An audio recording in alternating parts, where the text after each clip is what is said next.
हिंदवी स्वराज्याचे सरसंस्थापक छत्रपती शिवरायांना मानाचा मुजरा करतो। भारतीय राज्यघटनेचे शिल्पकार भारतरत्न डॉक्टर बाबासाहेब आंबेडकर यांना मानवंदना अर्पित करतो। आमचे नेते आणि मार्गदर्शक स्वर्गीय गोपीनाथरावजी मुंडे साहेब यांना देखील या ठिकाणी वंदना अर्पित करतो। आणि नुकतंच जे अचानकपणे आम्हाला सोडून निघून गेले असे आमचे उपमुख्यमंत्री आणि महाराष्ट्रातलं शेती आणि मातीमध्ये रमणारं एक उमदं नेतृत्व अजितदादा पवार यांना देखील श्रद्धांजली अर्पण करतो। आजच्या या महा एक्सपो 2026 या अतिशय सुंदर कार्यक्रमामध्ये मंचावर उपस्थित ज्यांच्या दृष्टीतून आजचा हा अतिशय सुंदर असा कार्यक्रम आयोजित झाला त्या राज्याच्या पर्यावरण आणि पशुसंवर्धन मंत्री नामदार पंकजाताई मुंडे, आपल्या परळीचे लोकप्रिय आमदार धनंजयजी मुंडे, आमदार रत्नाकरजी गुट्टे, नगराध्यक्ष श्रीमती पद्मश्री बाजीराव धर्माधिकारी, डॉक्टर रामस्वामी, प्रवीण कुमार देवरे, श्री नितीन पाटील, अक्षय भैया मुंदडा, श्री शेखर मुंदडा, श्री बदामराव पंडित, श्री संजय दौंड, शंकर देशमुख, राजेश्वर चव्हाण, गोविंदअण्णा केंद्रे, बाराजे पवार, राम कुलकर्णी, बाजीराव धर्माधिकारी, योगेश क्षीरसागर, वैद्यनाथ सोळंके, केशवराव आंधळे, गीताभाभी पवार, या ठिकाणी उपस्थित श्री जितेंद्र पापळकर, वीरेंद्र मिश्रा, विवेक जॉन्सन, नवनीत कावत, अजय मुंडे, सूर्यभान मुंडे, सतीश मुंडे, माधव निर्मळ, जुगल किशोर लोहिया, शिवाजी गुट्टे, पवन मुंडे, रमेश कराड, राजेश गीते, नितीन ढाकणे, मंचावरील सर्व मान्यवर आणि या ठिकाणी उपस्थित सर्व माझ्या लाडक्या बहिणी आणि उपस्थित सर्व भावांनो, आज मला अतिशय आनंद आहे की शिवरात्रीच्या पूर्व दिवशी या अतिशय सुंदर अशा वैद्यनाथाच्या नगरीमध्ये येण्याची संधी मला मिळाली आणि खऱ्या अर्थानं आपल्या सर्वांचं आराध्य दैवत असलेले वैद्यनाथ यांच्या चरणी नतमस्तक होत आपल्या सगळ्यांकरता आणि आपल्या महाराष्ट्राकरता आज त्यांचा आशीर्वाद घेतो। आणि या शिवरात्रीच्या पूर्व दिवशी हा महापशुधन एक्सपो होतोय, ही देखील अत्यंत महत्त्वाची गोष्ट आहे। कारण आपल्याला माहिती आहे की जोपर्यंत नंदीला नमस्कार आपण करत नाही तोपर्यंत शंकरापर्यंत आपला नमस्कार, शिवशंभोपर्यंत आपला नमस्कार पोचत नाही। आणि म्हणून आपण जर बघितलं तर आपल्या प्रत्येक ईश्वरीय अवतारासोबत कुठल्या ना कुठल्या प्राण्याचा अवतार आपल्याला पाहायला मिळतो। आपली जर आपण संस्कृती बघितली तर या संस्कृतीमध्ये आपलं जे काही एकूण कालचक्र आहे या संपूर्ण चक्रामध्ये आपल्या पर्यावरणाला, आपल्या झाडाझुडपांना, आपल्या वनस्पतींना आणि पशुपक्ष्यांना प्रचंड मोठं महत्त्व देण्यात आलेलं आहे। कारण आपल्या पूर्वजांना हे माहिती होतं की जर मनुष्य जीव जगवायचा असेल तर एकट्या मनुष्याला जगवून ही पृथ्वी जगणार नाही। त्या मनुष्याला जगवण्याकरता झाडं झुडपं, वनस्पती, पशु पक्षी, जीव जंतू, अगदी बॅक्टेरिया देखील अत्यंत महत्त्वाचा आहे। आणि म्हणून या सगळ्यांचं मिळून जे चक्र आहे, हे चक्र जर संतुलित ठेवलं तर त्यातनं जी आपली एकूणच सगळी साखळी आहे, अन्न साखळी, ती अन्न साखळी देखील त्या ठिकाणी तिचं संवर्धन होतं आणि आपल्याला जगण्याकरता मोठ्या प्रमाणात त्या ठिकाणी सगळ्या ज्या आवश्यक गोष्टी आहेत त्या गोष्टी प्राप्त होत राहतात. आणि म्हणून आपली संपूर्ण संस्कृती ही या ठिकाणी आपण जर बघितलं तर निसर्ग आणि माती याच्या संवर्धनाची, नदी आणि पाणी याच्या संवर्धनाची कहाणी सांगणारी अशा प्रकारची आपली संस्कृती आहे. आणि म्हणूनच ज्यावेळी मगाशी धनुभाऊ आणि ताई म्हणाल्या की शिवरात्रीच्या दिवशी मला कोइंबतूरला जायचं असल्यामुळे मी एक दिवस आधी आलो आणि आजचा दिवस व्हॅलेंटाईन डे आहे, त्यामुळे व्हॅलेंटाईन डेला या ठिकाणी मला बोलवलं. तर मी सांगू इच्छितो की माय आणि माती हेच आमचं व्हॅलेंटाईन आहे. त्याच्यामुळे व्हॅलेंटाईन डेला माय आणि माती याच्याशी पुन्हा सांगड घालण्याकरता तुम्ही या ठिकाणी निमंत्रित केलं, त्याबद्दल तुमचे अतिशय मनापासून मी आभार मानतो. आज आपण पाहतोय की आपल्याकडे विशेषतः ज्या भागामध्ये मोठ्या प्रमाणात आमचा शेतकरी संकटात दिसतो, अशा भागामध्ये संकट केव्हापासून सुरू झालं हे जर आपण बघितलं तर जेव्हापासनं पशुधनाची संख्या कमी व्हायला लागली तेव्हापासनं आमचा शेतकरी हा जास्त संकटात गेलेला आपल्याला पाहायला मिळाला. आजही आपण पाहतो की ज्या ठिकाणी पशुधन आहे त्या ठिकाणी अडीअडचणीच्या काळातही आमच्या शेतकऱ्याला एक प्रकारचा आधार त्या ठिकाणी मिळतो. दुधाच्या माध्यमातनं रोज थोडे पैसे मिळाले तर कठीण परिस्थितीमध्ये देखील त्याचं जीवन त्या ठिकाणी योग्य पद्धतीनं चालतं.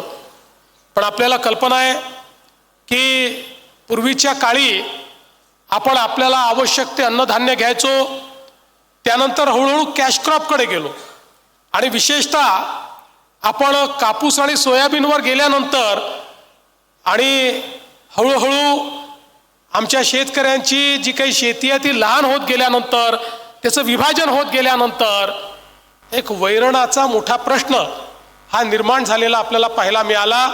आणि हळूहळू आपल्या शेतीतलं वैरण हे आपल्याला मिळत नाही अशी अवस्था आली आणि त्यातनं कुठेतरी पशुधन जे आपलं आहे हे पशुधन हे कमी व्हायला लागलं आणि त्याचा सगळाच परिणाम आपल्या एकूणच शेतीवर झालेला आपण बघितला. आज आपण बघा हळूहळू अशी अवस्था येते की ज्यामध्ये आता ट्रॅक्टरच्या उपयोगामुळे बैल हा हळूहळू कमी उपयोगाचा व्हायला लागला आहे. किंबहुना आता बैलगाडा शर्यतीतच बैलाचा उपयोग हा मोठ्या प्रमाणात होतोय. बाकी उपयोग फार छोटा शेतकरी जो आहे तो अधिक करतोय. बाकी सगळं यांत्रिकीकरण चाललेलं आहे आणि म्हणून त्यातनं वेगवेगळ्या प्रकारच्या गोष्टी या ठिकाणी निर्माण होत आहेत. पण आज आवश्यकता ही आहे की पुन्हा एकदा आमच्या शेतीमध्ये आमचं जे पशुधन आहे या पशुधनाचं संवर्धन झालं पाहिजे. विशेषतः आमची गाय, हिला आम्ही ईश्वराचा दर्जा याकरता दिला आहे, आईचा दर्जा याकरता दिला आहे की ज्या प्रकारे आपल्या सृष्टीमध्ये जन्म देऊन आपली आई आपल्याला मोठं करते, तसंच आपण जर गोमातेचं जीवन बघितलं तर जन्मापासनं मृत्यूपर्यंत आमची गोमाता आमची सेवाच करत राहते. आणि आज आपल्याला कल्पना आहे की या गोमातेला आपण राज्यमातेचा दर्जा दिला आणि आपण गोविकास आयोग या ठिकाणी तयार केला. याचं कारण हळूहळू पारंपरिक गोमातेच्या जन्मापासनं तर मृत्यूपर्यंत तिचे जे काही उपयोग आहेत हे सगळे उपयोग आम्ही विसरलो आणि त्यामुळे भाकड जनावर झालं की आम्हाला ते जड वाटायला लागलं आणि त्यातनंही प्रत्येक पशुगणनेमध्ये गायींची संख्या, जनावरांची संख्या ही कमी कमी होताना आपल्याला पाहायला मिळाली. पण आज आपल्याला कल्पना आहे की इतक्या मोठ्या प्रमाणात वेगवेगळ्या प्रकारचे प्रयोग सुरू झाले आणि आता तर गोमूत्र आणि गाईचं शेण यापासनं इतक्या वेगवेगळ्या प्रकारच्या वस्तू आता तयार व्हायला लागल्या अलीकडच्या काळामध्ये तर मोठी मोठी लोक आपल्या घरामध्ये शेणापासून तयार केलेला पेंट लावतात, कारण त्याचे वेगवेगळे फायदे हे देखील लोकांना लक्षात आले. आज वेगवेगळे अनुसंधान करून ज्या प्रकारे वेगवेगळ्या प्रकारच्या औषधी या सगळ्या गोष्टींपासून तयार होत आहेत, त्या देखील मला असं वाटतं की एक नवीन अशा प्रकारची व्हॅल्यू चेन या माध्यमातून तयार होते. पण त्यासोबत सगळ्यात महत्त्वाचं जर काही असेल तर आपले महाराष्ट्राचे राज्यपाल महोदय ज्या नैसर्गिक शेतीचा उल्लेख करतात, त्या नैसर्गिक शेतीमध्ये आमच्या गोमातेचं या ठिकाणी अत्यंत मोठं महत्त्व आहे. आज आपल्याला कल्पना आहे, रासायनिक खतांमुळे एकीकडे शेतीची उत्पादकता कमी व्हायला लागली आहे, आमची उर्वरा क्षमता कमी व्हायला लागलेली आहे, आमची जमीन ही बंजर व्हायला लागलेली आहे आणि हळूहळू आमची अवस्था अशी आहे की ज्या प्रकारे शेतीमध्ये आम्हाला खर्च करावा लागतो त्या तुलनेनं उत्पादकता नाही, त्यामुळे त्या तुलनेनं शेतमालाला भाव नाही आणि त्यातून कुठल्या तरी दुष्टचक्रामध्ये आमचा शेतकरी अडकलेला दिसतो.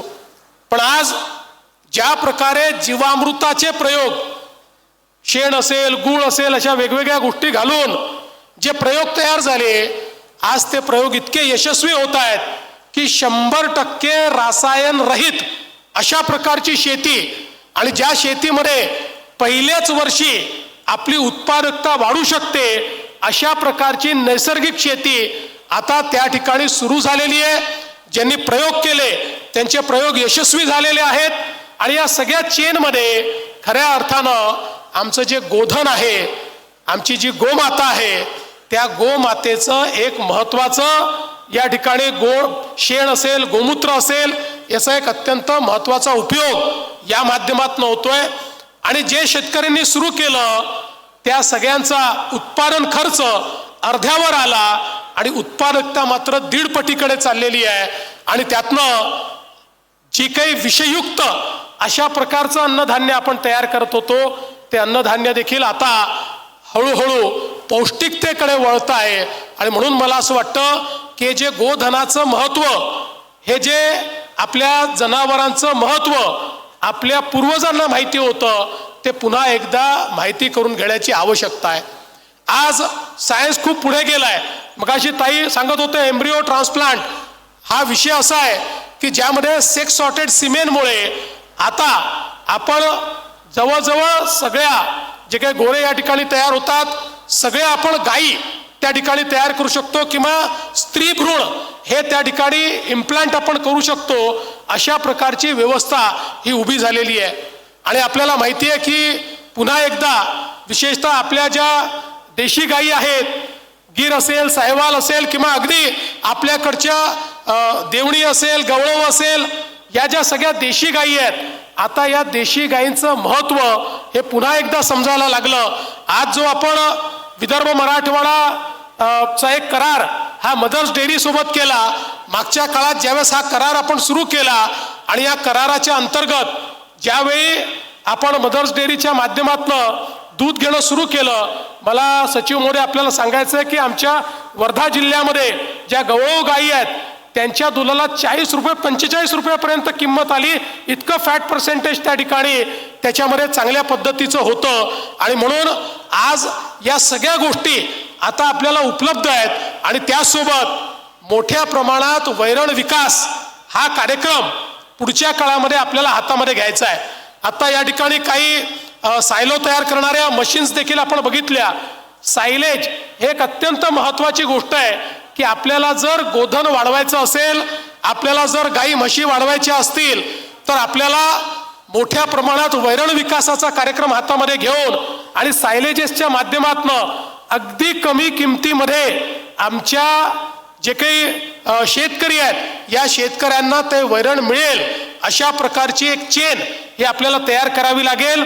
आणि म्हणून आता जे कार्यक्रम आपण हातामध्ये घेतले आहेत या कार्यक्रमामध्ये विशेष भर शेतकऱ्यांना त्या ठिकाणी मदत करून वैरण विकासाकरता प्रोत्साहित करून आणि त्यांचं सगळं जे काही ते तयार करतील ते पूर्ण वैरण हे विकत घेऊन आणि त्याची एक सप्लाय चेन तयार करणं, अशा पद्धतीनं पुढच्या काळामध्ये आपल्याला काम करायचं आहे.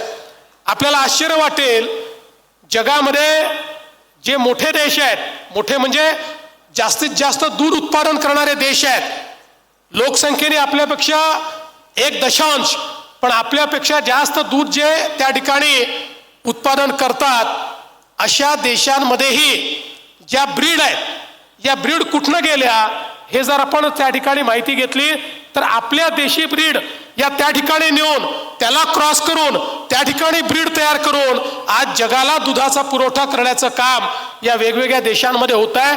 त्यामुळे मला असं वाटतं की आपल्याला देखील पुढच्या काळामध्ये हेच काम या ठिकाणी करावं लागेल आणि त्यासोबत आपली उत्पादकता ही देखील वाढवावी लागेल.